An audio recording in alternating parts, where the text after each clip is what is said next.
Stand-Up Comedy, your host and MC, presents Comedy Appetizers, a podcast where you will find short comedy sets, stories, and funny bits from the famous and not so famous.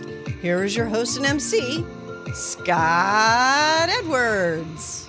Ladies and gentlemen, welcome back to the show. We have some great funny for you. My good friend Mark Yaffee has been out on the seas, working the cruises, just came back from the Mexican Riviera, and his comedy is always fun and fresh. Ladies and gentlemen, help me welcome Mark Yaffee.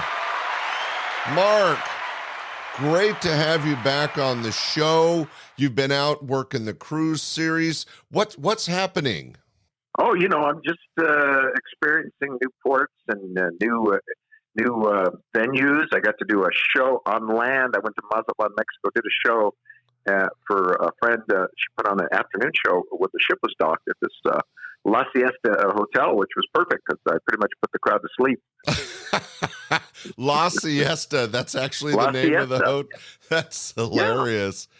Well, I do love Mexican cruises, Scott, because the people there. I don't know if you've been to Mexico. They are the most resourceful vendors on the planet.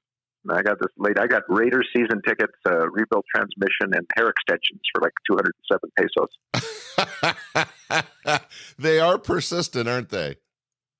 Yeah. I got Clint Eastwooded by this lady. She says, "Come on, buy something, make my day." That sounded almost like a Jewish Hispanic Clint Eastwood. Yeah, they're not Clint Eastwood with a Mexican accent, so I'll have to work on that. Ove. Orale, oive. Yeah, it's all the same. I'll put you to work, yeah. And I think I noticed about Mexico, it's a little more Americanized every time I go down there. All right, so really? we're leaving the port. About half a mile from the port, they had a Carl's Jr.'s hamburgers, a Carl's Jr.'s.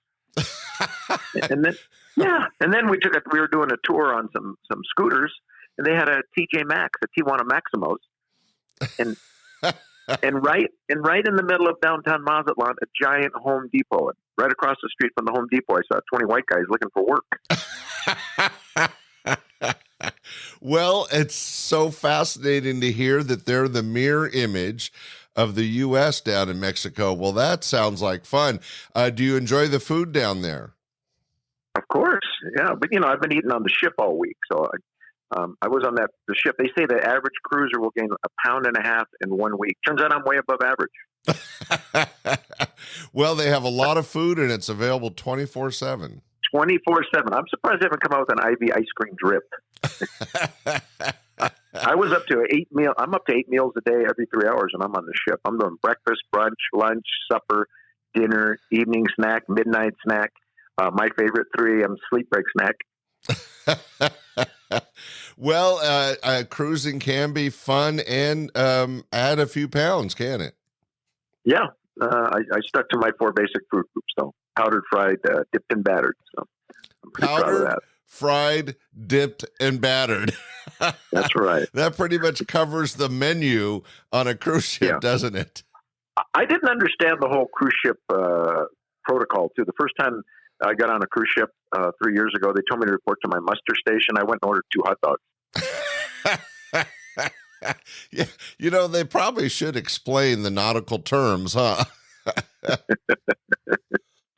Yeah, but I feel pretty good. When I left my house, I went from the 3rd to the 17th. I weighed in at the house on December 3rd, 195 pounds. Then I weighed in on the last day of the cruise up at the ship gym, 88 kilograms. Oh, wow. That's nice. You went down. Yeah. Thank you, Canada. Gotta love the metric system, right? Exactly. Well, Mark, you're always out enjoying the world and sharing some comedy with us. We really appreciate it. What's coming up next for you? What's happening the balance of 2023? I had a new grandson in July, which is great. Now I get to disappoint another generation of family members. Well, congratulations, Grandpa. But I'll tell you, the best job in the world is grandparent. Oh, yeah, I'm looking forward to it. And I think I told you I'm engaged now. I'm going to probably get married next year. So my fiance is awesome. She has sleep issues, though, which is kind of like saying Charles Manson had anger management issues.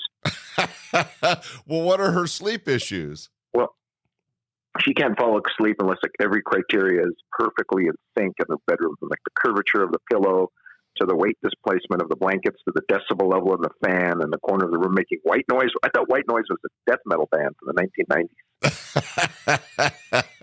Well, I have somebody, my bride has some interesting sleep habits as well, but so excited, and congratulations on your engagement. Yeah, it is. I mean, the daytime is awesome. The nighttime is scary. Like she has such a hard time falling asleep. I can't fall asleep. I just laid her in a pool of my own sweat, trying not to breathe. You don't want to be known as victim.